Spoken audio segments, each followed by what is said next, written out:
Hello all the viewers, আসসালামু আলাইকুম। আজকে একটা র্যান্ডম ভ্লগ শেয়ার করছি।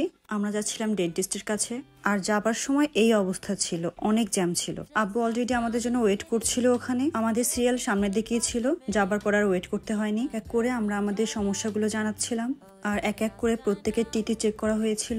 ডক্টর বলল আব্বুর এবং ভাইয়া রুট ক্যানাল করাতে হবে, বাট আমার ফিলিং করলেই হয়ে যাবে। আমার প্রায় 7 বছর আগে আরো 2টো দাঁতের ফিলিং করা ছিল, ফিলিং গুলো এখনো ভালো আছে, কিন্তু এবার আমার নতুন করে আরো 3টা দাঁতে ফিলিং করাতে হচ্ছে। ডেইলি 2বার ব্রাশ করার পরও এত ক্যাভিটি কিভাবে হয়েছে বলতে পারছি না। তো আজকে একটাই ফিলিং করতে পারবে, এবং ফিলিং এর কাজটা চলছিল এখানে। কি এক প্যারা, ঠান্ডা খাওয়া যাবে না, চকলেট খাওয়া যাবে না, এবং এক এক করে ফিলিং শেষে পার্মানেন্ট ফিলিং করা হবে। যেহেতু ফিলিং করার আধা ঘন্টা পর্যন্ত কিছু খাওয়া যাবে না, তো আমরা আসার সময় কিছু খাবার নিয়ে এসেছিলাম। আম্মুর জন্য নিয়েছিলাম আম্মুর পছন্দের পেস্ট্রি, 2টো সাব স্যান্ডউইচ ছিল আমাদের জন্য, এবং একটা শর্মা নেওয়া হয়েছিল।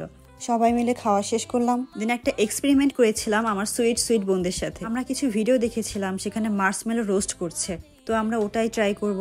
তো আমার বোন প্যাকেট থেকে বের করে এগুলোকে বাটিতে সাজাচ্ছিল, কারণ এটা এভাবে খেতে কিন্তু একদম ভালো লাগে না। ভিডিওগুলোতে দেখছিলাম ওরা পুরানোর পরে বেশ ভালোই রিভিউ দিচ্ছিল, আসলে কি জানি না। তো আমার বোন এগুলোকে স্টিকে ঢুকিয়ে নিচ্ছিল, দেখতে কিন্তু বেশ ভালোই লাগে, কালারফুল। প্যাকেট থেকে ডিরেক্ট খেলে যে টেস্টটা আসে, বাট আসলে পুড়িয়ে খেলে তার থেকে ভালো টেস্ট পাওয়া যায়, কিন্তু কিছুটা, এর টেস্টটা ভালো না, বাট কিছুটা ভালো হয়। পুরানোর পরে এটা অনেক সফট হয়ে গিয়েছিল, অ্যান্ড ওয়ান কাইন্ড অফ চিজের মতো লাগছিল দেখতে।